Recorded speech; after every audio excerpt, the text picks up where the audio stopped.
Hello, everybody, and welcome to the Dovecote. Wait, that's not how I do this. It is December 2nd, 7:12 p.m. EST. You're watching the Dovecote episode 51 with Magdalene. Mags, would you like to introduce yourself and say hello to the lovely Dovecote audience?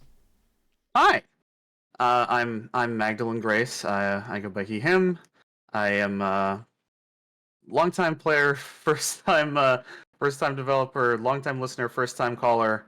Just happy to be here. Hell yeah. That's me. That's me. Little CDI link over there. You're making a cool game. You know, people keep telling me that. Called Kill the Bastards. Do you want to tell tell folks about it? I would love to tell folks about it. Kill the Bastards is a oh, promised myself I wouldn't freeze. Kill the Bastards is a 3-stage roleplay focused and tactical combat light role-playing game set in a near-future collapsed United States, where you, the players, are members of a cell who are going around assassinating the despotic leaders of the city-states that have arisen from the ashes of the old system. Hell yeah. Yeah. I got to do some character creation for it, and it was really, really fun. I'm really excited to play it. Theoretically, we'll be playing this Thursday if you're still up for it. True, yeah. I mean, I'll be around. I'm going to PAX U on Friday, so I'll be around until then. Um, Okay. but yeah. Oh yeah, I should bring in the birds. I should bring in one bird. I'm gonna bring in Mhm. Intrero the interview bird. Ooh. Oh god, I just realized it's actually harder to tell where the birds are supposed to go now because I changed some stuff. Anyways, Hello, Intero. it's the funny interview bird. Um, but yeah, it's been really neat getting to see like work on that. I guess like for context, for folks who don't know, like Mags is what one of my friends, someone I hang out with frequently. And kind of in the same like creative space as me and some of the Yab folks and all that. And so it's been really cool getting to see like explore this. You've also done some work on some Lancer stuff in the past, right? Yes, I did the technical end of Field Guide to OMDI by Six Valentine, another YAB member, and I've done technical Lancer stuff just for so many random content packs. One of the other ones I'm working on, Union Farfield Albatross, still in development. Um, I kind of cut my teeth on that, and before I did anything like Kill the Bastards. That was sort of my intro to designing stuff. Hell yeah. Somewhat relieved that when he spoke it wasn't sliced speech like a YTP. Also somewhat disappointed. Yeah. There was a point where it was possible that we were going to have like I can just show you what the GIF was going to be. Yeah, just put that up on screen. Because oh god. Wait, that's Caius It's Casades. Let me just make sure I'm not destroying anything important. Um yeah, here, let me just add this. We were gonna have it be that when Max spoke, it would be this uh, this GIF that I'm gonna put on here, uh, which I guess I'll just have playing in the corner for now because it's really long. It's the full intro to the CDI link, like CDI Zelda. It's the full intro. Yeah, It's which is also my avatar in a lot of places, or at least Discord mainly. I'm And because realizing. I have YouTube poop brain, I can tell what they're all saying right now. I can hear it in my mind. Yeah, I'm realizing some Dovecote viewers may not know necessarily about the YouTube poop, like Zelda CDI stuff. Uh, uh, uh could you explain that to people and also like talk a bit about like your connection with that and like why you've chosen this as an icon today? All right. Wow. Brief history of YouTube poops. Yeah, just I tell me mean, all about this massive online movement. Just yeah, I mean, I think it started with a very specific website uploading the cutscene footage from this game, which was Zelda for the Philips CDI, which was the if you've probably never seen gameplay of it, but it's this weird sort of side-scrolling ladder climbing type game starring Link. It's like a licensed Nintendo thing, and for whatever reason, someone way back when. Well, I mean, the first YouTube poop was I think he's right on our tail, which is the Mario cartoon where Luigi's getting shot in the butt and fire over and over again and saying, I think he's right on our tail. But yeah. the CDI stuff became very popular as a source for deconstructing and editing and making funny videos out of. And that was very influential on me on a young age. I thought that shit was funny as fuck. And so when it came time to like, I don't know, I also thought it was funny because I found the full, the cutscenes are saved as GIFs over a blank background. And I found the full intro, and I was like, this would be a funny Discord avatar because I'm a sucker who pays for Nitro, and so I made it that, and that's just sort of been me ever since, really. Yeah. And because I have that YouTube poop brain, I can just recite the whole thing from memory.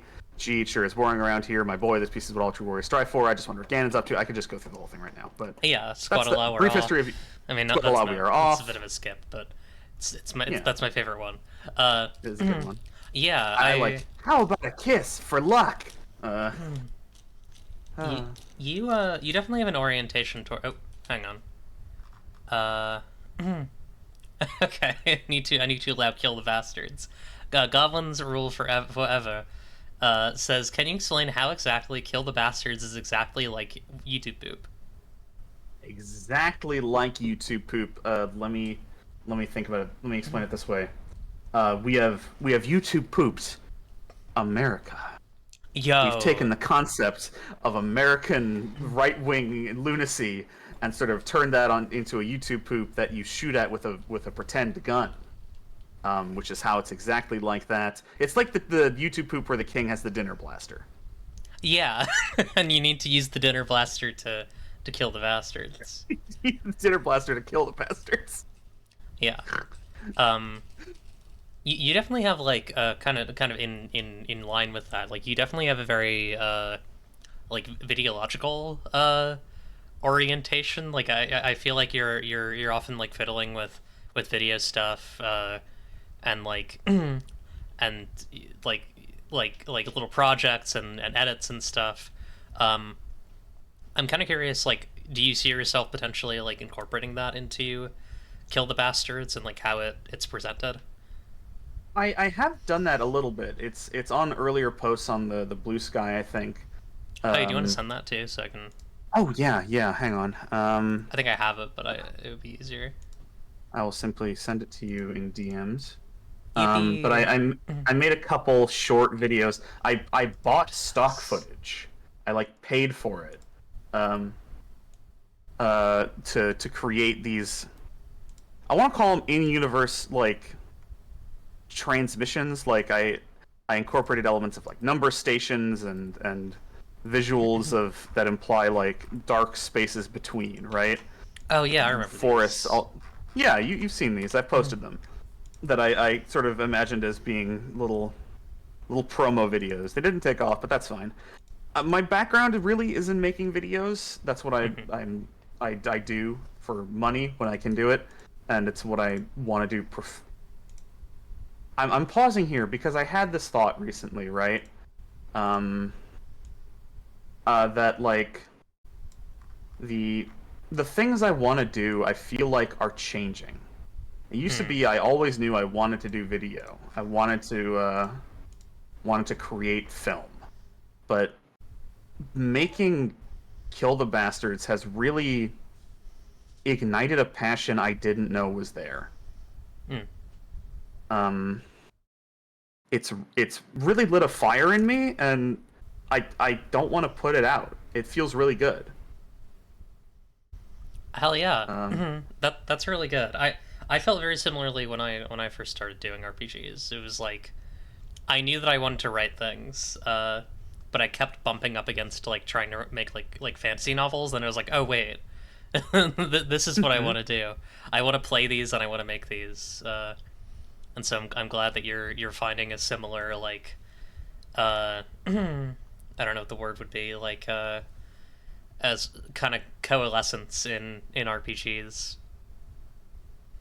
yeah, it's Yeah. I've like I was a long time player, a long time more a GM than a player, right? And I don't know. It was always my favorite hobby, and now being the notion that I can just make one of these and put it out there and people will like it is crazy. It's great, but it feels so strange because Yeah. it feels like I'm in some way changing my destiny a little bit if I'm at the risk of being dramatic. No, I think that's totally. I think like making these big creative changes. Like when I went to PAX U last year, that was a big moment for me of like, oh yeah, this is what I want to do.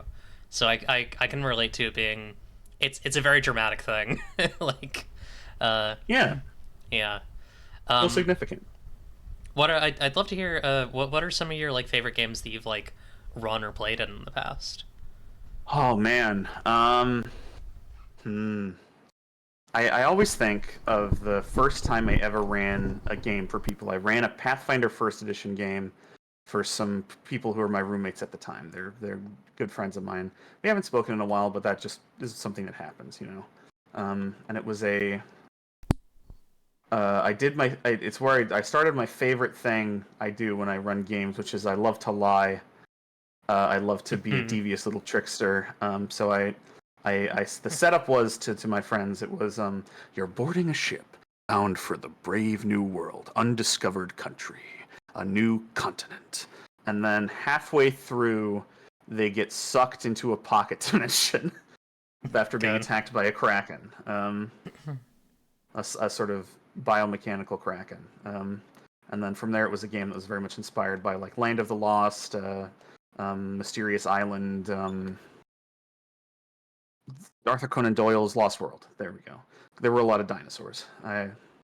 One thing about me is I'm never afraid to put the things I like. I never stopped liking dinosaurs, and I will always find an excuse to put a dinosaur into my game, which does tie into Kill the Bastard, so that might come up later. With the side document "Eat the Bastards." Yeah. Do you want to talk about that? I mean, we can hop into Eat the Bastards, which I think is really fascinating and really cool. Well, It's I dinosaurs. it is dinosaurs. Here's the thing. The thing that brought it on is if you've ever seen that image, that painting. It's like an oil painting of velociraptors devouring CEOs on a highway lit by headlights. Um, I was deep in Kill the Bastards, and was getting ready for some of the first playtests, or I think I'd ran a playtest, and I was like, what if what if it, what if dinosaurs were here? What if there were dinosaurs in it? So I made a sort of side grade to the document. That's like a bunch of there's the same amount of playbooks, basically entirely the same rules. The only stipulation is you are a dinosaur. Uh, so instead of the playbooks that are like the sapper, the point man, the wizard, there's instead You have a heart of gold. the Don't let them take it from Oh, hi, you. thank you. the Ankylosaurus, the Utah raptor, the Microraptor, Spinosaurus, etc. Part of the way, Kill the Bastards uses playbooks, and it wasn't too difficult to just cook up some playbooks that were dinosaurs. I'm thinking that will get released after the main document, though. I think that like makes a lot of just sense. A fun little free thing for people who play Kill the Bastards. Because I will say I've tried to keep a consistent, at least relatively grounded and serious tone with Kill the Bastards, right? Okay, barring all the clown stuff in the playtest, but that's unrelated. The thing I'm gonna launch into a thought I've had about Kill the Bastards and other similar games because Please do. touchstones for this game's like games that inspired this at least partially were games like Eat the Reich and Brinkwood, right? It's similar in concept that you are a group of people trying to stop, well, right-wing ideologues, right-wing, money men. That's like corporate bastards, right? But like all of it felt very filtered through the veil of fantasy for me. Mm. Even, and I wanted something that felt grounded and scrappy and like a real struggle that people could have. And that's what I'm shooting for with Kill the Bastards. Hell yeah. Yeah, it's and I'm not to disparage those games, to be clear. Yeah, but I This do think is that I think there's something to be said about like not not sinking too deep into metaphor and just being like, yeah, this is what this is, right? yeah. Uh, Part of the construction of the game is, you construct these city states based on their political alignment, their ideology. Be that techno fascism, actual like fascism, like rule of law, racist fascism, or like a religion like Christo-fascism, right? These are all grounded in very real world ideologies and movements that are affecting our political landscape right now. It's a sort of grim look into the future, but also a hopeful look. Like because the point of the game is you are going out there and stomping these guys into the dirt. Yeah, Uh, it's good. I wanted to be very unsubtle about that. As you should be. You should be stomping them into the dirt. That's good though. Yeah, I think being unsubtle about it is good, and I have a lot of respect for that. Thank you. What else was I? Uh, oh yeah, are there any games that like you're playing now that you're enjoying that you'd like to talk about? Oh man, I have a Pathfinder Second Edition game that I took a break from running that I'm wanting to restart. That is a lot of fun for me. It's you remember that first Pathfinder game I mentioned, the first game I ever ran. Yeah, In a lot of ways, I have taken the thoughts and ideas and world I had for that game and kind of given it a modern Maggie update to for my friends who I love dearly to play in. me when I And that activate game's my modern Maggie update modern Maggie update. using my We modern were Maggie put blast. we're pushing an update to Magdalene, and he's getting updated, and oh, get scared. Fuck Um, yes. I tend to have a lot of fun with most games I run. Like currently, I haven't. I love to run Lancer. You know, Mhm. that's Lancer is still favorite game for me. Love that thing. Love that thing, the Lance.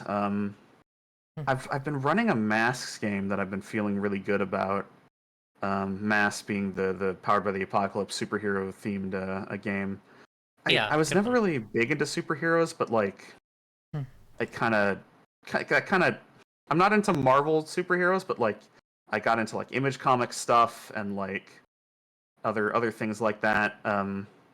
The Boys Hmm. a little bit, you know, as I'm not as much a fan of the.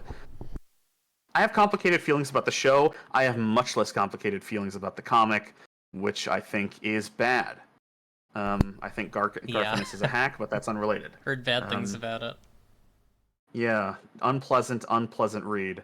Um, Invincible, I really like that one. Uh, I, and again, I did this thing, which I think I probably I was running Mass before I started writing Kill the Bastards, and I probably chose through what my proclivities are because that one's a grounded story about a right wing metahuman uprising and that sort of Right. thing. Um, I have that on the brain, uh, Yeah. which is I would say understandable given the world we live in right now. Yeah. Sorry if you hear me like if you're clicking every once in a while, it's because I'm coughing because I have acid reflux because I just ate. Um, No, you good? it's okay. I'll be all right. Um, All right. but yeah, actually, one thing that I forgot to ask you about Kill the Bastards. I don't know if you want to talk about this, but the like, I know you had talked to me vaguely about some of your ideas for like how to distribute it and like the way that you want it, like the kind of physical form that you want the book to take. I don't know if you have any thoughts on Yeah. that. I thinking about it, I don't know if I have the wherewithal to do a physical release. You know, I've never. This is uncharted territory for me in a lot of ways. But I know I have a vision of how I want the book to look, layout wise and visual wise. Right? Like you've seen the cover. I've Hmm. sent the cover, which I had some help on We from also the put that in lovely people. the. I'm gonna put that on the stream. Yeah, I had some help from the lovely people in the Brain Trust Discord who provided me with links to assets and free assets and other things that I need to keep track of so I can credit them. Um, Hmm. that's one thing I'm learning about is keeping track of all the stuff you use so you can be like, am I licensing this appropriately? Um, Yeah, that's real. uh, but it's ooh, Big. huge. Components of that are like rough paper texture, a solid color background. Look at it wiggle. Various firearm patents diagrams. Um, and that's kind of the vibe I want, somewhere between like a scrappy homemade zine and a military technical document. Look at it Can scroll. I like? Is Whoa, there a way that I can make it like? it's Hmm. vanished. Yeah. I'm Yay, seeing if Jesse I can Gaming. Oh, like. hi, Vivi. Uh, Sorry, I'm getting that's distracted by my toys. you're fine. Someone who's That's so wide. there it goes. Someone who's in my mass game is saying hi, Vivi. Hell yeah. Uh, I KTB Union break. Yeah, love that I can union just like. mandated terrorist. Oh, Okay, I mean, that's sorry. that's enough There's of no it. reason to beat around the bush about it. Like you play like radicals, like terrorists Yeah, in Kill the Bastards. I don't think there's any reason to dance around that, unless Twitch will get angry at you, in which case I will happily dance it's all day probably long. fine. It's probably fine. Oh, okay. It's It's allowed. fiction. Yeah, it's a fictional product. Product. Oh, that feels gross. Okay, Fictional game. I want to circle back to what you were saying about distribution and like Yeah. other stuff. I saw there was a discussion happening about political, like selling your political statement or something to that effect, right? I Hmm. don't know if you were involved with that or saw that. I don't know if I did, but that's interesting. I mean, and it's got me thinking like KTB is a very like for it's two things, right? It's a game I want to be fun for people to play and run, and it's also a, at its core me being very personal about like the angry feelings I have about the state of things, about the way things are going and about the way things might go if we don't do something. And on the one hand, I feel I shouldn't undervalue all the work I put into it and all the actual money I've spent putting it together, because making a game isn't making things is an investment of your time, of your Time is money, of money. all Yeah. that. Yeah. So I'm of two minds, right? I want to at the very least make back the what I spent on it, just because I don't have a lot of money anyway. But also like it feels weird to sell something that's so personal to me. Yeah. That is tricky. I I've had similar thoughts about Sapphic World, but also like my friends who also make work that's deeply personal have been like, "Hey, dumbass," like not to say you're a dumbass, but me dumbass, like, "Hey, you should like." If you were looking at anyone else who had this thing in their hands, you would tell them to monetize it at least a little bit, right? Hmm. Or at least try and make some money off of it. Um, because like They, hmm. I think like part of it for me with like monetizing like leftist art is that like uh in an ideal world everybody would be like under capitalism people do work all the time that's not compensated for, right? Right. And in an ideal world they would be. And so the way to produce that ideal world actually isn't to not get paid. It is to like set a standard for yourself and the people around you on some level. But I also do hear what you're saying that it can be really weird and feel disquieting and uncomfortable to do that. Hmm. But yeah, I mean, I think at the very, very either least or most, I'm going to like put it up as a pay if you want type thing, right? Yeah, that's always good.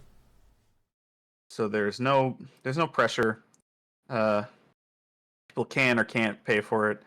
If people can or can't pay for it, anything like that. Um, Most I want is just for people to have fun with it, Yeah. and that's. I have this sort of thing I think about when I run games, and it's that I want to facilitate the fun. There's a reason I've called the person who runs the game and Kill the Bastards a facilitator. You're there to facilitate your players being cool or having fun or having a great time. And I mean that's just my personal philosophy on it. Like I know I also just said I love to lie, but sometimes the drama of revealing you've lied is exciting. The Um, game is fun. If it's not fun, why bother? As Reggie e- Fils-Aimé once said. exactly. That was such a weird, like, coming in really hot. Like, not with, like, our games are fun, but the game is fun. Like, The game is fun. We the know this. game is fun. If it's not If it, fun, why why bother? bother? I need to get home and play Animal Crossing New Leaf on my Nintendo 3DS. Um, Propensity yeah. to say the full Christian names of objects and brands. Yeah. I need to go home and play uh The Geniodiviums kill the bastards on my Windows PC computer. I need to take a sip of my Seagram's ginger ale from this cup. Delicious. I need Oh, that to is good, have a sip actually. of my Suffolk County municipal water. Um, that's perhaps providing a bit too much information. Who knows? I could be in Nassau. Could be in the Bronx. Who knows? Um, Well, I'll never tell. I don't know either. yeah. Um, but yeah, I'd love to. What was I thinking about? Oh yeah, are there any games that are like coming up that are in the coming up, or games that you haven't played that you're like excited to play? Things in your things that you're Oh looking at, man. that you're eyeing. Uh, this is I have a Lancer bias. You know this about me. And Mm-hmm. recently there's a game in progress called Farfield. Oh It's yeah. called Farfield or Farfield Team, and it's covering an area of the Lancer universe that I think is underserved, which is the stuff where you're not shooting at things in a big robot, which might seem a bit counterintuitive given it's a big robot shooting game generally. Um, but like Farfield is exploring like the it's a bit Star Trek, and I'm a Star Trek sucker. You know, it's about going out there and finding new worlds and contacting, I don't know, aliens or something. You can play as some of the various peoples of the Lancer universe, like there's mentions of Onyx peoples and also the Egregorians. My friend the Egregorians, the giant moth bugs from Hercynia. Love those guys. It's something I've got my eye on that I want to give a try eventually. I think it's being made by by Catherine Stark, who made a couple recent Lancer expansions and is now working officially for them. Them, the Lancer folk. Other than that, gosh, uh, the only other thing that's coming to mind is I'm thinking about Euphoria 2180 all the time. Oh yeah. Good game. Very good game. I'm also excited for Crowley and Softy's Inhuman Resources, which we both played Oh together. my god. Yes, and Human Resources was so fun. We had that playtest and I played the performance artist. I had a lot of fun with that being Loiny the cowpig. Yeah. Uh Listen, we're in the same sphere. We play a lot of this. We play test a lot of the same games by virtue of that, which I think is yeah. good. This is probably one of my biggest bits of advice for like new designers is make friends with other designers and playtest each other's games because you'll have a lot of fun and you'll learn a lot. Yeah, I mean that's something I wanted to say big time when I came in here is meeting you, meeting Lilith, meeting Crowley, meeting the whole Yab gang, just by association from people I knew, has been fantastic. I mean, you've all been such tremendous help to me in the development of the game and my thoughts on designing, and I've learned so much from you all, and I am extremely grateful for it. Well, thank you. Meeting you has also been really lovely. I feel like you've like broadened my horizons a lot in terms of like games that I am like interested in and knowledgeable about. And also you just have like a series of interests that are like parallel to mine, but like very different. Like I think actually you should meet my friend Caro. I think you have a lot in Hmm. common. Caro is also like a big like because you're like a big like Godzilla Oh uh yes, like monster film like I'm that gonna. that that sort of sphere of things person. Yes, I'm actually gonna. I can reach. Hang on. I have my big DVD wallet sitting next to my computer with a little piece of blue tape labeled Godzilla slash monster movies. Hell yeah, love that. It's right here. I have basically every Godzilla movie that has been made. A lot of the Gameras. I was never huge into Ultraman, but Ultraman is Mhm. fun. Really, I've been my comfort movies recently have been the '90s Gamera movies, Guardian of the Universe, Attack of Legion, and Revenge of Iris. Those three are absolute bangers. Go watch them. This I'm looking at you, the audience, right now. Go watch those movies. They rule. Watch them today. Also, right now. y'all should follow this account. That's where Whoa. Mags is posting about freaking Kill the Bastards. Yeah. Is there a way that I can? I'm literally just gonna keep this up for an hour. Just Okay. look at that. I kind of took a break over the holidays, and I had some medical stuff a couple weeks back that kind of stopped me from posting a lot. But it'll be the first place you'll know when I put out the like public playtest version, and I'll be yammering about all sorts of mechanics and playbooks, and I'm watching my Blue Sky notifications happen as we speak, and it's Yay! oh, Yay! yay, Yeah, oh, people scary. follow that account if you haven't already, because you're gonna want to keep an eye out on Kill the Bastards. Very cool game. And also you should just keep an eye on what Mags does in the future. I assume that Kill the Bastards will not be the last thing that you make. I certainly hope not. I mean, I had a project that I had before Kill the Bastards that I didn't really talk about that much. Hmm. And the reason for that is because it didn't light my fire, right? Yeah. I wanted to make a giant robot game of my own, and I had ideas about mitigating collateral damage and basically exchanges where you're managing how much damage occurs to the city and how much damage occurs to you, the player, or your allies, or the monsters. But I just couldn't get it going. But then, like, I'm riding in a car with my mom home from like a family event that out of town, and I'm listening to a podcast about right wing maniacs, and I'm just like, man, I got an idea for a tabletop game. Someone should do something to these people. Someone should do something about this. Well, it's very specifically about the kind of people who want to create city states that they run, basically. Right, Like, yeah. this isn't a that out there a political idea for like Peter Thiel and people like Mencius Moldbug and all sorts of like Christian dominionists. This is what they want. They want to run their own little Constantinople where they are the god king of their own little fucked up world. And I don't think that should be allowed to happen. And if it does happen, well, there's a game about that. Yeah. Hell yeah. Love to see it. How do you feel about going through both of our news stories and then taking a break? I'm very excited to. Hell yeah. All right, let's get into it. Let me pull up the stuff in a window capture.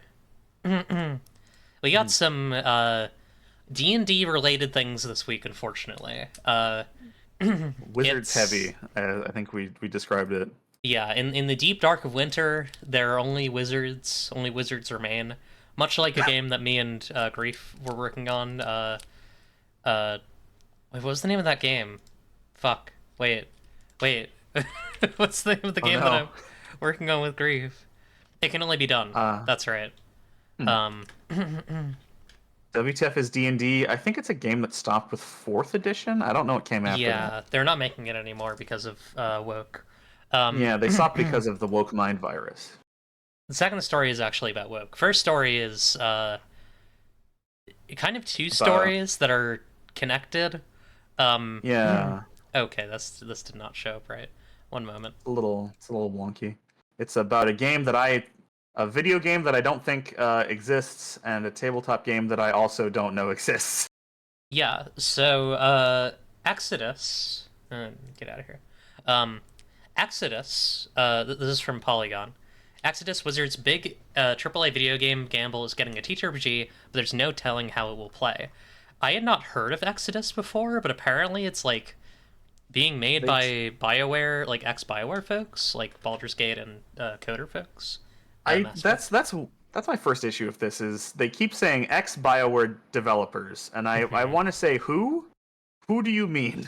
Who are you talking about? Second thing, they haven't showed anything of this game really since last year. Like, they kind of mentioned there have been a few blog posts and all that, and there's mentions that you're the Traveler. But, like, nothing except a story trailer that didn't reveal much. Which, to me, screams of development hell. Yeah. It is really like, Wizards...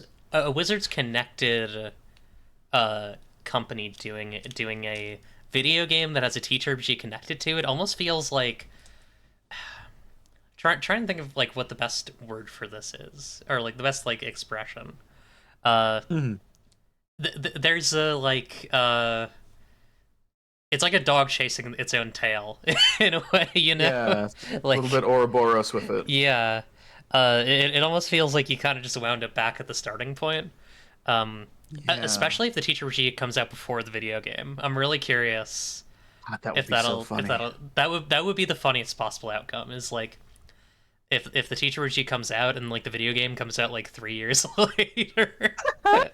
um, but yeah, this was kind of interesting. Yeah, kind of a continuation of the like long trail of hey, this licensed IP is getting a game, but instead it's this TTRPG dev studio is making a game which is getting a TTRPG, which feels like Mhm. so weird and nebulous. And then also, a Marvel Multiverse writer and Minecraft novelist has a Minecraft TTRPG on the way. Minecraft for Adventure could be your kid's next favorite RPG TTRPG. Not well. They did it. They. The bit that I've been doing on this show for so long is wow, what would a Minecraft Oh TTRPG my look like? God, And now I it's hadn't thought about real. that. Yeah, It's real. that's why I put this on is because it's like my suffering is over. You can truly find out the answer now. Okay, wait. Okay, I 267 have two. I have die. two theories. Both are equally uncharitable. Would you be willing to hear Yeah, those? hit me. It's apparently Uh, 46, which is weird. that is interesting.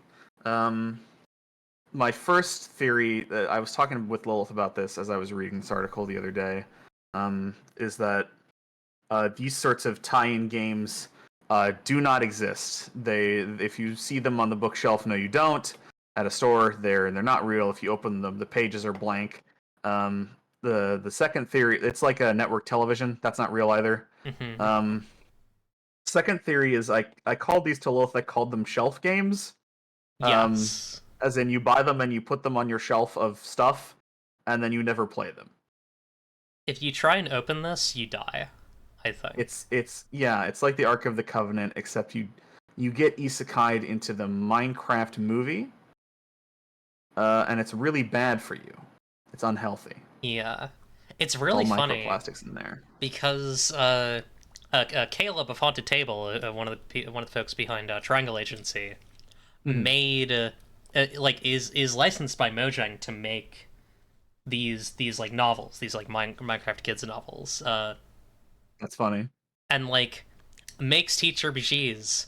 This other person, this Forbeck guy, also was also does that, but he made the Marvel teacher RPG, so like I guess he gets Mm. the he gets the Yeah, he gets the license priority. for Minecraft Roll for Adventure, the Temple of the Charged Creeper. Um, I am really curious. Like, I kind of want to pre-order this, and I'm not going to do it on stream, but I kind of want to pre-order this because I kind of want to see what it's like. Um, I understand that impulse. I will if you pre-order it, I will instead look over your shoulder as you read it. yeah, I'm. One thing that like I'm so curious about is like, I mean, we've talked about this so much, me and Lilith especially, which is like, what are the mechanics for a Minecraft teacher RPG? And I'm like, I kind of think it's gonna be bad because it's official, right? Like, Right, yeah. I don't know. Shout out to the Street Fighter the storytelling game 19. I don't. Is that real? That's awesome. Wait, what is That this? must be real. It's too specific. Lightning Keep? Oh, this is a Dungeons and Dragons 5e tie-in, isn't it? Yeah, it's a Wait, Minecraft. Minecraft. Wait, What's the Minecraft element to it? yeah, that's what I'm really curious about. Wait, scroll up. Yeah, because this doesn't look like this isn't Minecraft. Okay, how do I get it? Features monsters from Monstrous Compendium Volume 3 Minecraft Creatures. Okay, That's the connection. It fits fits nicely into nicely into Minecraft Minecraft inspired inspired setting. settings. That's Okay. another thing I wanted to say is if people want to play a Minecraft tabletop RPG, on average they will probably just hack 5e to do it. You know what I'm Yeah. saying? Okay, here we go.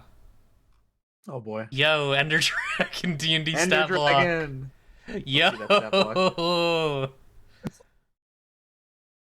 When the Ender Dragon drops 0.7 beams of purple light and then disappears. That does We're happen in the learning game. so much. Leaving in behind an inert jet black dragon egg worth 5,000 gold pieces. You can't collect its breath in a bottle. Why can't you? That sucks. That's not like Minecraft. Unplayable. That's not like Minecraft at all. Not at all. Not accurate. Not game accurate. I hate this.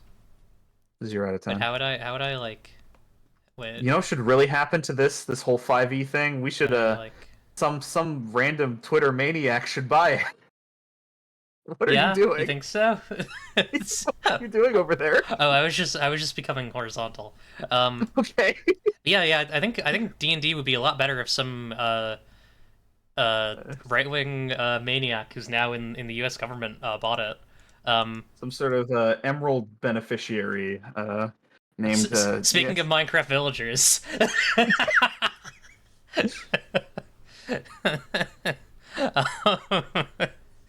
Yeah, emeralds. So, let's talk about this. I feel like I want to say I give Musk none of the credulousness that this. Oh, there's the breast milk bandit himself. Yeah, the breast milk bandit. Yeah. It's funny to say out loud every time. Saying that Gygax and others are erased and slandered. His whole thread about it, and then whatever. I like that you also have the same thing I had, where it's like everyone is blocked in that thread. You've annihilated all of them from existence. And then he says nobody, and I mean nobody, gets to trash Gary Gygax and the geniuses who created Dungeons and Dragons. What the fuck is wrong with Hasbro and Wizards of the Coast? May they burn in hell. Now, I wonder. Hey, Elon. Not to politicize the death of a trans woman, but like I do think this is notable because of the sort of guy that Elon is. Like, would Elon Musk be willing to still say that if he knew about Janelle Jacques? Like, I don't know, yeah. Because I would consider her one of the geniuses who created Dungeons and Dragons in a real way. Yeah. So Elon Musk posts this thing about like, tourist shit. This is tourists. All like they don't care about D&D. Neither of these people care about D&D. They are. It's part of their culture war. Right wingers. They're trying to own woke libs, and that's their whole thing. And then Elon Musk wonders about Hasbro's asking price. This is from Forbes, by the way. There he is. Fucking the Ant-Man, the guy whose house is full of ants, who doesn't even live in the U.S. He lives in like Malaysia, right? I think he does. Yeah, I got so excited when I saw both of these huge names to me, two of my least favorite guys in this same article, part of the same story. I messaged you first. Oh my god, it's Grums, and then oh my god, it's Ian Miles Jones. Yeah, it's like really bad. And he's like reply guying for them. Rip Dungeons and Dragons. Jason Tondra, the project lead of D&D and the senior designer at Hasbro's Wizards of the Coast, explains the intended audience is woke, and the Wizards of the Coast doesn't give a damn about what Elon Musk or any... Okay. Grognard, quote-unquote Grognard. Yeah. A slur for old school players. Wait, hang on. Goblin's Rule in the chat says, didn't he kill his friend's dog with a flashbang? Do you mean Musk? All these guys have killed their friends' dogs. I'm pretty sure, in my opinion. Hang on. I didn't hear that one. How do I, hang on, where is that? In my opinion. That needs to have a fade in. Why is that not on a fade in? It should have a fade in. You could give it the sound and everything. I had the sound before, but it's a little hard to keep that together. Yeah. Anyways, Ian Miles Chong, I don't know. I wouldn't be surprised, personally, in my opinion, if he did in fact kill his friend's dog with a flashbang, in my opinion. But yeah, how much is Hasbro? He says. He says, yeah. How much is Hasbro? $4.3 billion. I don't know if Musk has that, although he is. There's a typo in this article, by the way. Rob Island. So you might want to fix that. There are 3 typos in that paragraph alone, I'm pretty sure. And I Yeah. just I screenshotted said to you of typo in the Forbes article. Kind of rushed towards the end there, Rob, but Yeah, uh probably running out of time. buddy, you worked on Star Wars and Firefly. I mean, I guess this is why they pay you the big bucks. Sorry. You Sorry, get that's a credulous little coverage of mean. Elon Musk.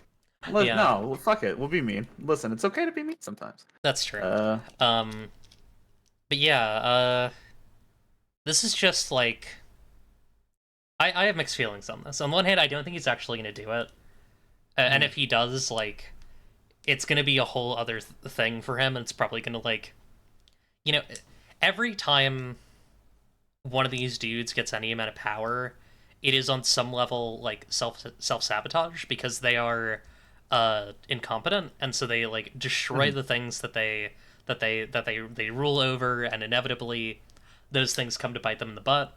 Um, However, like, it would suck to have him in that position of power, uh, and have him like, and have like conservatism be like, social conservatism be such a like strong force in TTRPG, like in yeah. D&D. Although I kind of consider D&D to be a separate hobby from like what I am interested in.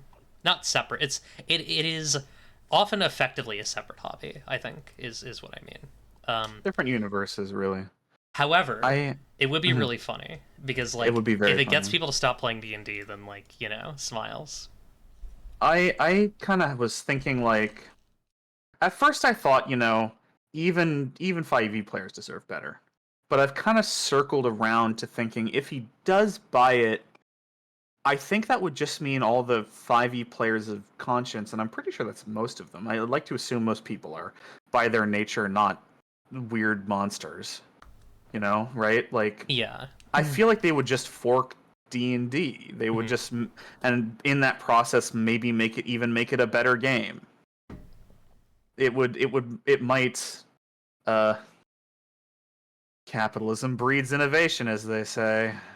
Yeah. But I mean, mean, that's all hypothetical. there's kind of the alternative where it's like they just keep playing it and they like homebrew, because that is like the Yeah, thing that happens with D&D is anytime there's a change, people will say, oh well, not at my table, right? uh that's true. Yeah, and like, underestimating brand as an identity. Yeah, that's what yeah, the someone in true. the chats just said.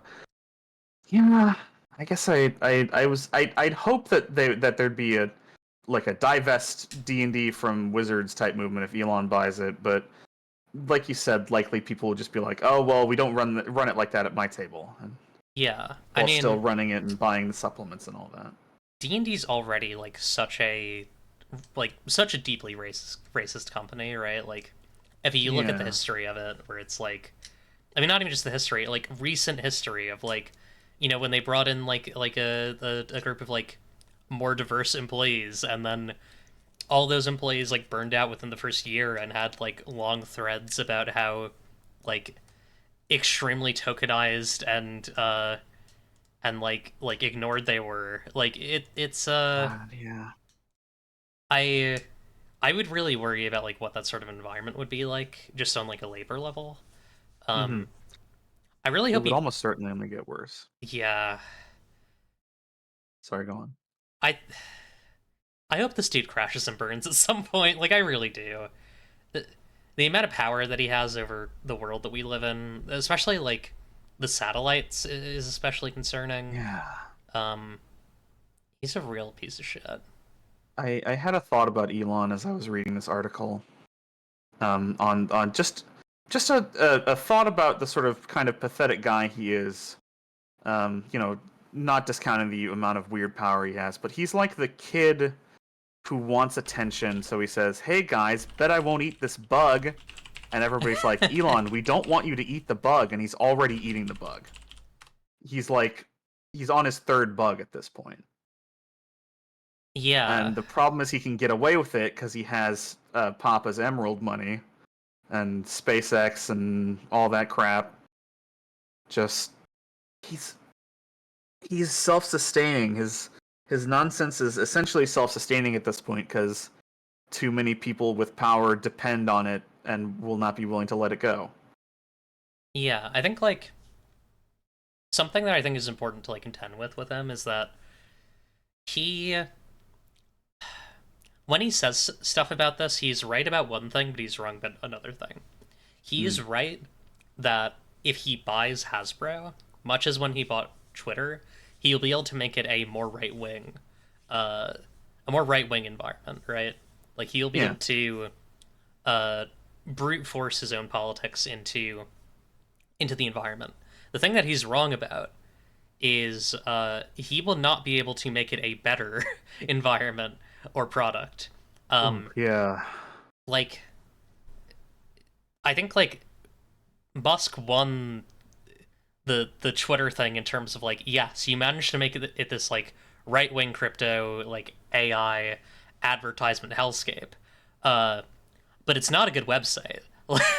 Like you've actively pushed out everyone who wants to use it who's not a grifter or like there to harass people, and like I think contending with the fact that like when dudes like this make these sorts of swings, the system is made to like allow them to get at least part of what they want is important, but also to recognize the victory in the fact that these dudes will always be like completely swagless, basically. And like they will never be able to actually improve anything, quote unquote, improve anything in the ways that they think they are. Like Twitter is not more profitable than it was. Twitter is not more safe than it was. It's not more free than it was. In fact, I would say the opposite for pretty much all those topics. The fact that Elon Musk can walk in public is evidence that people. Good lord. Very, very, very interesting. That's a unique perspective that I, yeah, Twitch. I'm putting my hands up. Twitch can choose to moderate that. I'm opting not to because I personally believe in free American speech in the United States of America, and I salute to the flag and my First Amendment rights as an American. Exactly. Yeah, it's really circling back to the bug eating thing. He's eating bugs, and like he's got a cadre of like weirdos who are like, "Yeah, man, you ate that bug. That's awesome." Yeah. And meanwhile, everyone else who's like not psyched that he's eating his sixth beetle is like going over to play in the sandbox. Yeah.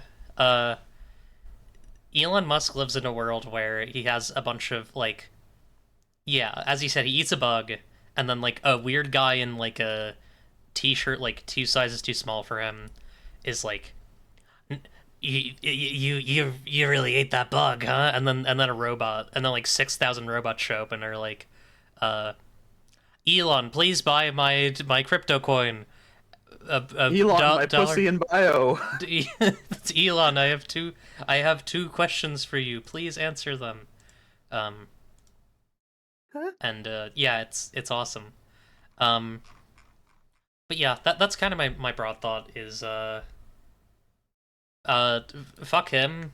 I don't know what the outcome of this will be. I'm honestly becoming like kind of cynical where it's like I almost worry that like I don't know, every time I'm like, "Oh, but what if this good thing happens because of this bad thing?" The good thing doesn't wind up happening. So I'm very hesitant to be like, "Oh yeah, what if it's good if he buys D&D?"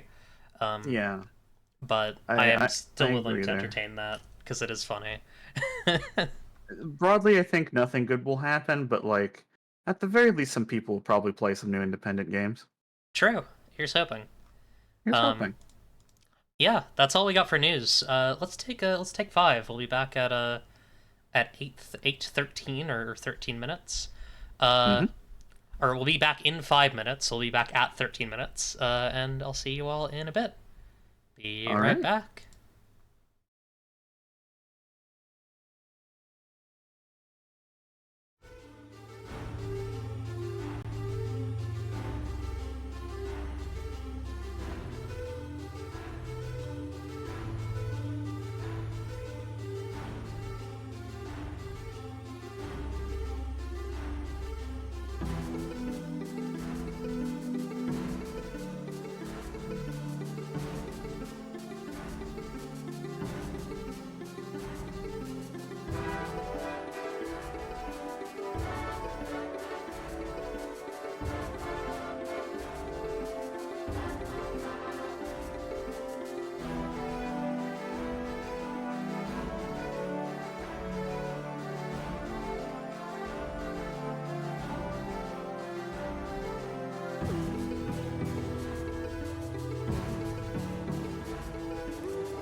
Hello, everybody. We're back. Welcome back. Oh, hang on. I should probably close this. Welcome back to the Dovecote with Mags. Uh, Hi. we're gonna answer. Oh, the birds. Oh! I failed. Coming in late What? from from a beautiful Christmas village. It's Cordus, the newsbird. Shh. Oh, hello, I can also newsbird. do my little. I can do my little thing here, where I make the bird that's not active stop. I I picture you. I picture this like if it were a live show. You're bringing in a delightful little Muppet, like of a bird every time you say that, and they like fly in and they land on a perch next to you. And you go, hey. Yeah, no, You that know. is absolutely the vibe. God, if I could do this physically with actual puppets, that would be very expensive. this That would be this very set would be really expensive. expensive in real life, huh? That'd be so awesome, though. Are you kidding? That'd be incredible. Yeah. All right, and we're gonna bring in Apocrypha, the mailbird. Shh. There we go. Okay. We're gonna answer our mail. Again, we are answering questions from darlingdemoneclipse@gmail.com. You can also ask questions in the Twitch chat, and we will answer them as we go. So feel free to ask them either way. I mean, I just realized I don't have the text up. Where is Here we go. Yeah, there we go. I've added the send questions to darlingdemoneclipse@gmail.com text. Please send those questions, and we will answer them. They can be about Mags games. They can be about uh, Elon Musk. I don't know. They can be about the Minecraft RPG. They can be about Wizards of the Coast. They can be about RPGs in general, RPG design, RPG philosophy, PAX U, I'm an open book. Ask me anything. Ask Mags anything. Literally anything. Yeah. So our first question from Duck, Ulysses Duckler, is how can we breathe new life into the what is a TTRPG / what is this game sections, or must they be cast aside entirely? Uh, Hmm. I'm a Oh man. I don't like the what is a TTRPG section. I do really like the what is this game section though. I think that's really good. Yeah. I think it's important because I think that tells you immediately what you're looking at, what your expectation should be for the reading part of the game, and I think it's like if it's short enough and concise enough, it's a good pitch Yeah. for other folks. I feel like really, yeah, you want, and this is something that was drilled into me by friend of the show Lilith, that just having a what to expect page, even if it's a simple one, is so much better than anything else because it's the game itself is kind of a filter, right? Like if you're going to be playing a tabletop game, in particular like an indie tabletop game, you're probably already familiar with the type of thing you're doing. And if you're not going to learn it from reading the document, you're going to learn it from your friend telling you how to do it. That's my thought at least. Yeah, I also feel like I feel like we as TTRPG game designers, we have these like we are people creating commodity products, but we have this like grand philosophical understanding that we are creating these things that are going to be discovered 6,000 years hence and looked upon by amazed observers and who will say, "Wow, look at this beautiful art! Look at this beautiful text! What could this be? How do I interact with this tome?" Um, and they'll need something that explains to them how they interact with the tome. But the reality is, I probably not. Like, Yeah. paper and cardboard and all that stuff, it rots away at a certain point. Like, the people You who are can going to interact yeah. with your stuff are probably going to be people who are alive now, or people who are going to a library in the future who are specifically looking for TTRPGs. Like you can read the rules of the Royal Game of from way back when without needing to know what a board game is. Yeah, Like you can just play you can also read the rules. Yeah, like as to expand on that, you can read wander home and understand like how it works without. I don't remember if wander home actually has a what is a teacher PT section, but like I'm not sure. I don't find those sorts of sections very useful. I can understand why someone would add one, but it's not for me. I personally do not include them in my books. I don't find them useful. But I do include like, what is this game? I talk as if like the person knows at least like, what is a I write as if like someone knows what is a TTRPG and like what are the types of TTRPGs. What is a solo RPG? What is a duet RPG? Mhm. Um, you don't acid etch your game's rules into metal slates. Sound amateur hour, yeah. Oh fuck! Let me get my copper plates. If people don't know what games are, we have bigger problems at hand. You are goddamn True. right. All my games are inscribed onto clay tablets. Oh, Yeah. better bake those pretty well, friend. Sumer games done quick. Uh, that's all I got. When's the Royal Game of Ur coming to GDQ? True, true. Someone should speedrun or someone should speedrun the like Aztec ball game where they kick it through the hoop. Um, Yeah. that has to involve such precision. I now that I'm thinking about that's a tough one. Uh, Gotta, right? yeah, Do you remember the show, not the show, the movie, Road to El Dorado, where it's just like basketball? yeah. I remember that. God, that's annoying. Ian Nasir was the first power gamer. Enos here with the power glove. He was min-maxing his character in order to maximize his copper theft or whatever he did. Yeah, I feel like some of history's great conquerors were min-maxing for combat. Yeah. They It's just really had kind like of 100 in like sword skill.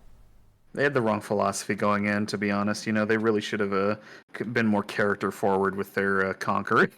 Yeah, I agree. Like I feel like Alexander the Great was like really like I don't know, like I get wanting to like conquer all the way from Macedonia to Egypt, but like you're kind of like uh you're giving up a lot of really good roleplay opportunities. Like he never even like kissed his boyfriend. Like he was so focused on like Yeah. just getting kills and like getting XP so he could level up, um, and get to like fighter level 20. I think it's kind of silly. He did have that good moment about the works in Ye Mighty and despairing and all that, but really that was the True. only time he really put effort into it. That was kind of a moment for him. Yeah. Yeah. Anyways, does anyone have any other questions? Awesome Uh, bit.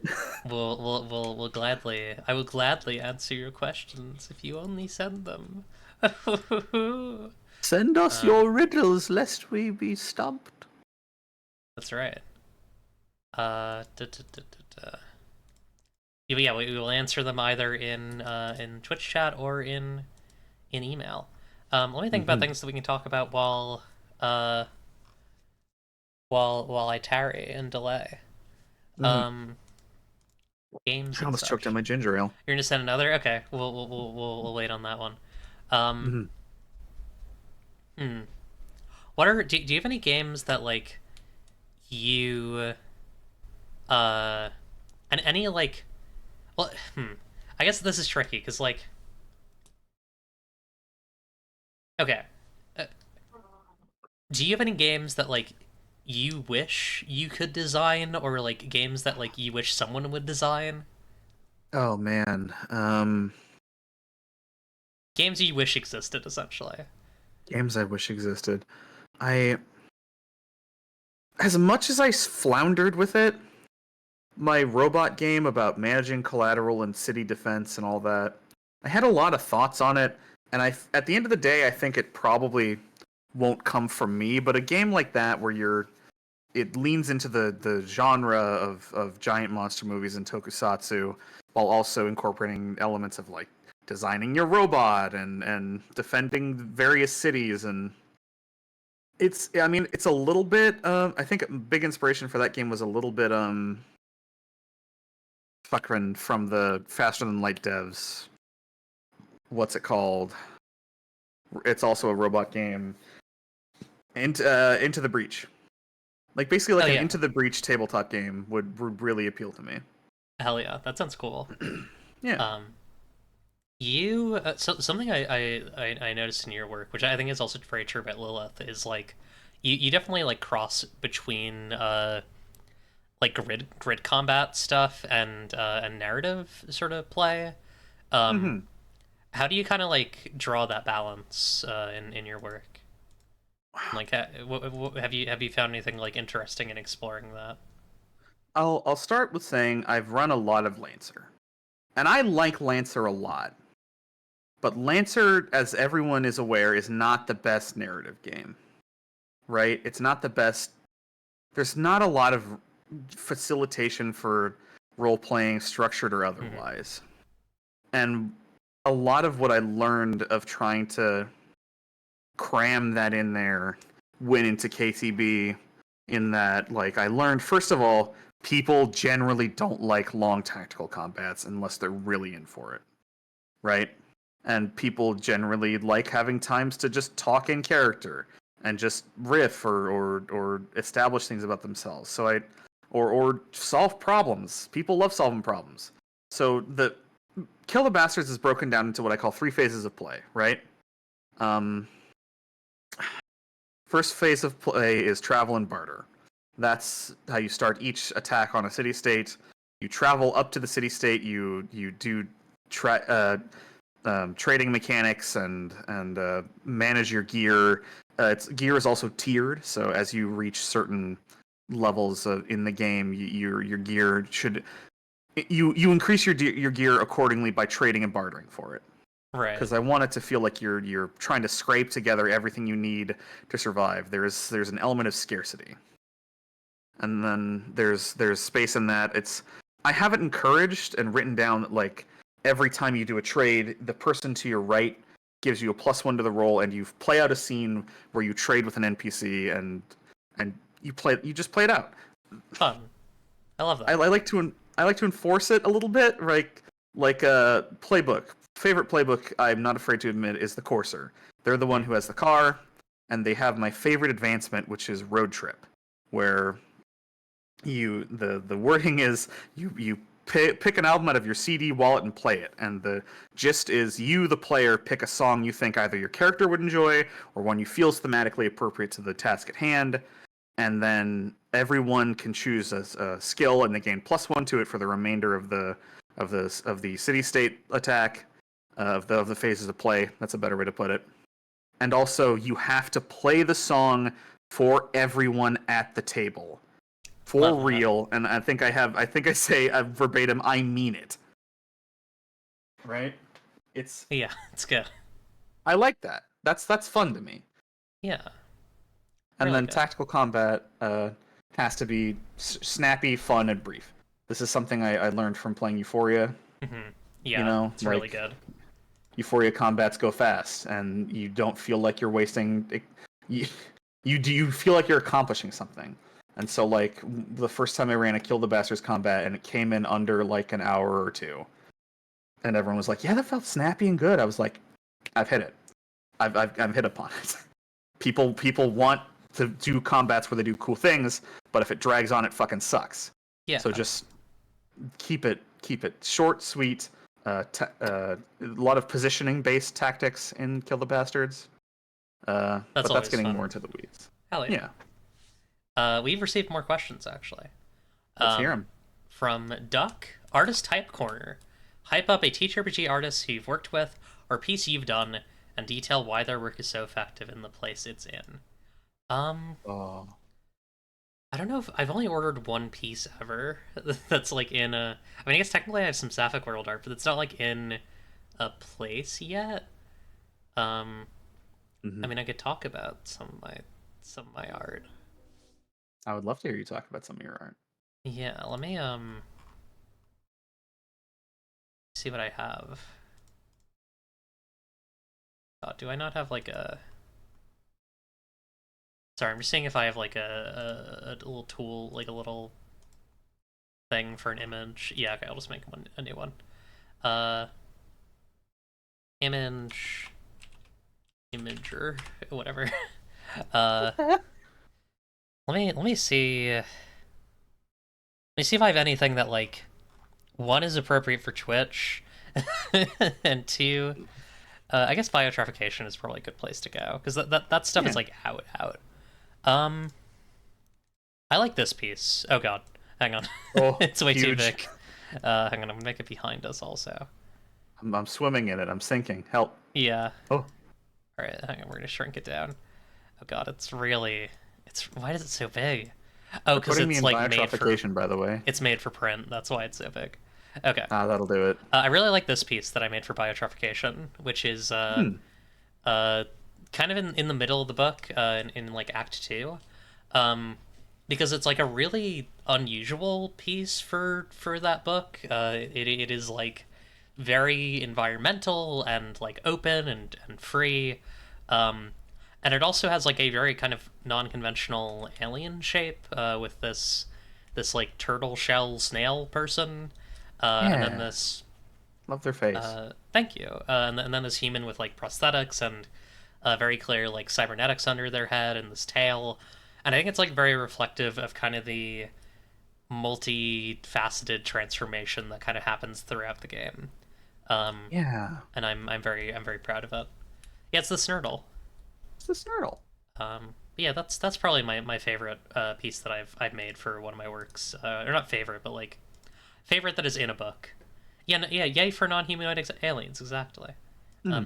Oh, I guess I technically also have a piece for in one of Duck's games. But that's less. Ooh. That's kind of the opposite of the question. Um, Hmm. Can you read me the question one more time? Sorry. yeah, I also sent. Did I send it to you? Did you? Oh yeah, I I don't did. know. Yeah, I Oh, did. you did. Sorry. I have the stream full screen on my other monitor, so I Ah, have no to worries. type Yeah. up Uh, TPG you've worked with or piece you've done. Okay. Listen, it seems it's easy and it's obvious, but I'm pointing across the screen at Dorothy T. yeah. I love your work. You Well, thank are you. and like I said earlier, you've been a tremendous help and a tremendous inspiration to the stuff I've been doing, and like and it's I love your art. I love Sapphic World. I love Biotrification. Um, I am your hype boy right now. Honestly. Well, thank you. Do you have a favorite? Do you have a favorite piece? Do you have anything that you want me to show? Oh man, probably nothing that keeps going on Twitch.television. That's fair. Oh, I might have I censored did. versions of it, depending. I loved. Okay, and this is my Lancer bias showing through again. I loved the art you did of Parthenon for that one stream, and that's Oh probably yeah, stream appropriate. That yeah. one was so That was good. made on stream. Hang on, I'll Was it made grab on that. stream? Yeah, Stream. Yeah, this is one of your Lancer characters. Hang yeah. on, My Parthenon, my beloved. Longkeep, Vash Longkeep. That's her name. thou Uh, art burning. Where is that? T. Okay. Here we go. Parthenon. Oh wait, shit.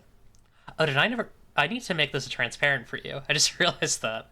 But yeah, I was also very happy with this. I had a lot of fun drawing this character. Butch you, Dyke Dad was a really good pitch broadly. yeah, and you absolutely nailed it. Like the the retired wrestler aspect of it, really. Uh, Thank you. very very broad person. Yeah. I really like making art. Yippee. We have two more questions. Ooh, okay. Let's hear him. One from VIP question asker, Goblin, aka aka aka Goblins, aka Skibidi Boppum Dada, has asked, okay, here's the thing to chew on. How could you emulate a moment like from the finale of Tekken 8, where the main character cycles through fighting styles in a way, as a way of showing his development as a character in TTRPG? I think it hits especially hard because your only way of interaction is fighting. I don't know. I will preface this by saying my friends are all playing Tekken 8. I have never played a Tekken. I'm not good at fighting games.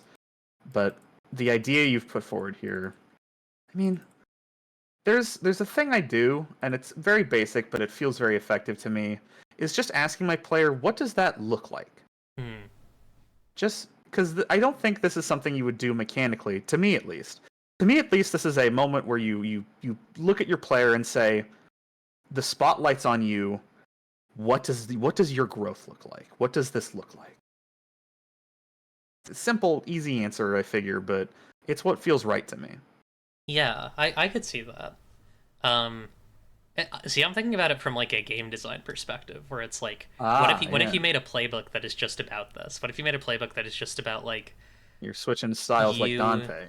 yeah, each of your moves is a style, and then your final move is like you can like instantly defeat one enemy, uh, and like you can't play this playbook anymore afterwards, but you like go through every style and do every single thing to them. Uh, and I And do for think me, that's really I'd make fun. them shout the style. They'd have to say it. You Yeah, know, you got to shout out each style as you do it. gotta say Um, gunslinger, gotta say royal guard, all that. you got to say Devil Jin, you got to say Angel Jin. That Exactly. I think I know what you're talking about with Tekken. I think I've seen that final boss fight. Is like you go through like Tekken Jin, Angel Jin. I think you use like some Kazuma's style. You have a heart of gold. It's a cool idea. Don't let them take it It's from you. I would agree with Mags that I think the best direction to go is like if you want to recreate that in an RPG, making a character that is about it, and then uh thinking about it from that perspective. Uh, MN Lung Doc asks, Q discuss book stories versus RPG stories and which is better. Um, Hi, mom. hi Max Mom. Awesome. Um, I don't know what do you think, Max? I I don't think any one is inherently better than the other. I will say that. I think it depends what you enjoy. And, I love a good book, and I love a good tabletop game story. Being involved, you feel more involved in the tabletop game story. It feels like you're there. You are the character. You are present. You are interacting with other people who are also. It's a lovely sort of exercise of trust and acting and storytelling together, right? Whereas if you're reading a book, that's like a focused experience where you are experiencing what the author intends you to experience. I don't think either is better than the other. I know I definitely prefer tabletop games at this time of my life. Love you, mom. uh, that's my answer. I think the difference is the collaborativeness and what you prefer, what you want out of the experience of a story. Yeah, I think they have very different qualities. Like I think about like some of the most frustrated I've ever been with like TTRPG APs has been like this story does not make any sense. Like Mm-hmm. this is so clearly just a bunch of like Hakamemi bullshit that sorry Max Mom for cursing. This is just a bunch of like Hakamemi bullshit that's been like improvised. Um Mhm. but No then intentionality. I sit down and I realize like, oh, every RPG that I run is kind of just cockamamie bullshit with no intentionality, right? Like Mm-hmm. it's um it's like it you kind of have to accept that like by virtue of improvising this game, you're all going to be coming at it with different wants and needs and desires, and it is going to create something that is going to be like kind of messy and kind of beautiful for that messiness, but Mm-hmm. nonetheless messy. um and a book, like at least you have a single author who's like able to think through all this stuff. Although like I think about like the Harry Potter books, which are like so clearly uh as much as J.K. Rowling says they were planned, so clearly improvised. If you just Mm-hmm. read through them, like uh Yeah. the way that they kind of fall apart and become stylistically inconsistent. um and so I feel like you can wind up with that improvisational element anyways if there's not enough editing going into the work, or not enough quality assurance. So I think at the end of the day they have, as you said, like different benefits and different problems. And it's kind of about like what you enjoy about each one, and I think they can coexist very very very easily. Definitely. And there's always that classic thing, the GM can plan their little hearts out, and then the players can just say, "If we did this," and then you start all over again. And Yeah. that's, I mean, I feel like that's core to a lot of the experience of these games. As much as you can, railroading might seem like a dirty word. I don't think it is. I think it's having a focused experience in a tabletop game is fine. I enjoy that. But like, there's having room for players to just do stuff feels good to me. I agree. We have another question from Goblins. Um, Mm-hmm. okay, thought of another. I don't know if I asked this already. My brain is primordial soup right now. That's okay. What is your favorite use of death in a TTRPG? What do you think designers should push in regards to character death? That's a good question. Favorite use of death? Favorite use of death? Hmm. I can. You first. Not to just talk about my friend's work, but Seven Part Pact is really good in this regard, where characters who die can become enemies of death, who then necromancer, I don't know what they're called now, but one of the wizards has to like contend with. I think that's really fun. I think having like death be a thing that like mechanicalizing some of the setting elements in like Blades in the Dark, essentially in Duskfall, where it's like, the world of the dead pushes against the living. When people die, they add to uh, a dangerous pulse that can worsen and threaten. I think is really compelling, and is something that I'd like to see in more games. I to build off that, there was a similar a dear friend of mine. I was helping them playtest a game for a while called Travel Not Advised, and they had death mechanics in that very specifically were you could just, because it was a isolation horror like creature feature inspired game. The person running the game could just decide that the monster gets you, but if that happens, you can take the role of like one of several like playbooks of basically demi beings that can influence the flow of the game through a suite of actions that might either benefit the monster or benefit the humans. And I thought that was really compelling. I still have the old document for it. I don't know if that game got any more development after my friend and I we reconnected recently through the Brain Trust Discord. Shout outs. And It's got me thinking about that game again because I had a great time playing it and I ran a little bit of it.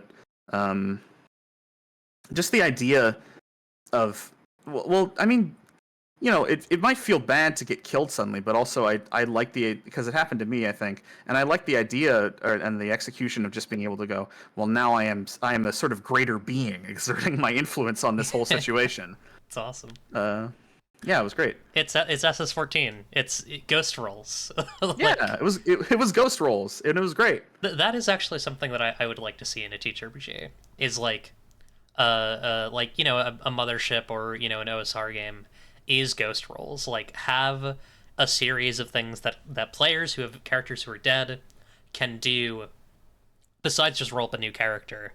Threats that they can inhabit, Sit there twiddling their thumbs. strange forces they can inhabit, AIs that they littler things that they can play with, that maybe like keep intact the feeling of like, okay, I am now separate from this, like I am no longer in the heat of this thing. That was one of the things that I struggled with Mothership. Was my character died, and then I was like, oh, I have to make a new character now. And I have to like continue being in this threat, in this horror. I have to continue like carrying this anxiety with me, which is like very much a me problem in a lot of ways. But nonetheless, like I do think it would help me quite substantially if there were an OSR game that had very easy meat grinder type vibes, but like if there's more session after you die, you don't make a new character, you just like inhabit some aspect of the setting. I think there's a lot of fun there. Oh, and I guess one more thing that ties into what I was thinking about, because I remembered it one thing about Travel Not Advised, is I think there was also a mechanic where you could basically succeed at what you wanted to do if you also agreed to die. So like, and I like death being opt-in generally. I like you can choose. You just choose to die for a moment, for to succeed at something. I remember I played a character in a Travel Not Advised playtest way back who was a cultist weirdo who ended up sacrificing herself to stop the threat by hopping off the back of a moving pickup truck with a chainsaw and just chainsaw dueling the creature. And that Sick. shit was awesome. That shit was Really good. awesome. That's awesome. I want to read some of the comments in the chat. I can't remember the exact details, but I believe I played a one-shot of Dread that was along those lines. Hell yeah. Mm-hmm. I'm extremely video game brain, so I always think of like how death is weaved into mechanics in the story. The obvious example is Dark Souls. Yeah, I do think that's another angle. Is like, if you don't want a game, if you want to make a game where like death is a threat, but it's not eternal. You can model it off of video games, like Sapphic World, for example, or even mythology. Like Sapphic World does a bit of both, where it's you go to hell, and you have to get out when you die. But there's all sorts of ways to do that. Lots of fun ways to play around with that. Well, that's all the questions we have. Does anyone have any last questions? 'Cause I think I might wrap up soon, if not, because I'm getting a little tired here. But having a blast nonetheless. Yeah, and I gotta let my cats out of the bathroom eventually. I can hear them scraping at the door. They're screaming, they're hissing, they're biting. They're so upset. They're going meow. Death is a very fascinating thing to play with. True, yeah. It's I was asked a question in my Dragon Age 2 series that was something about blood magic in Dragon Age, and the idea that like enslaving someone's body to act against their will is like an evil that is like greater than any other evil in the setting, right? And something that I said in that I've been thinking a lot about, because I don't know if I entirely stand by it, but I kind of think it's true, is that like none of your enemies in any like fantasy setting consent to the things that you're doing to them. Yeah. You're not consensually killing someone with a sword. And so, a power that makes someone strike their ally is perhaps in the real world would be, kind of cruel and unusual, but it's not any worse than killing, than swinging the blade yourself. Doing a chain lightning attack that hits all of them, Yeah, and I think it's important to come at fiction from that perspective, to come at fiction from the perspective of like, these are all just things the characters can do, and at the end of the day, it's about like what is safe and healthy for us as the table. My point being here with regards to what Goblins just said, is that I think in terms of death, like we should not be thinking about death in games in terms of like, this is a real thing, and here are my actual thoughts about death. We should be thinking about it as one, a gameplay tool, because it's an interesting like it's a means by which you pull a person, a character, a player, a thing out of the game and into the dark, but also out of character, right? Yeah. And also, I think it's important to like not get too caught up on the ethics of it, unless that's what the game is about. Like, death should be a terrifying and harrowing thing insofar as the setting and game that you are playing demands it to be thus. Smiles. I agree. Sorry, I just headbutted my mic by nodding, as if you could see me nodding. Sometimes the thinker has to think. That's true. Before we wrap up, can you do something for me? Please, absolutely. Can you?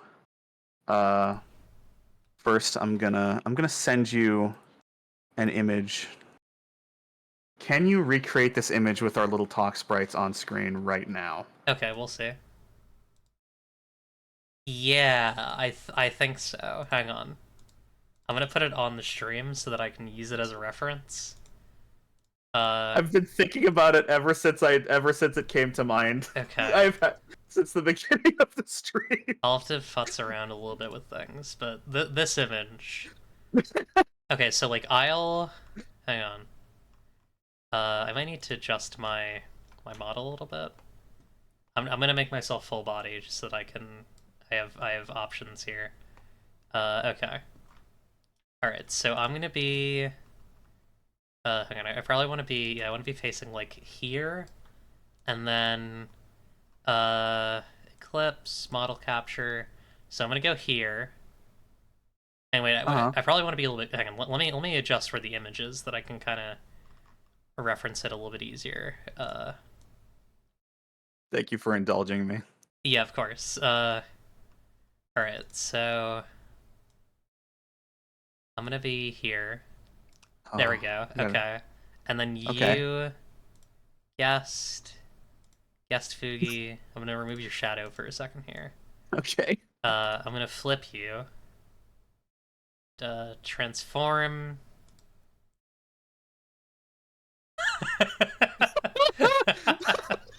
Wait, hang on. Okay. And then I'm just gonna remove this. There we go. I'm taking a screenshot. We've done it. Wait, hang on.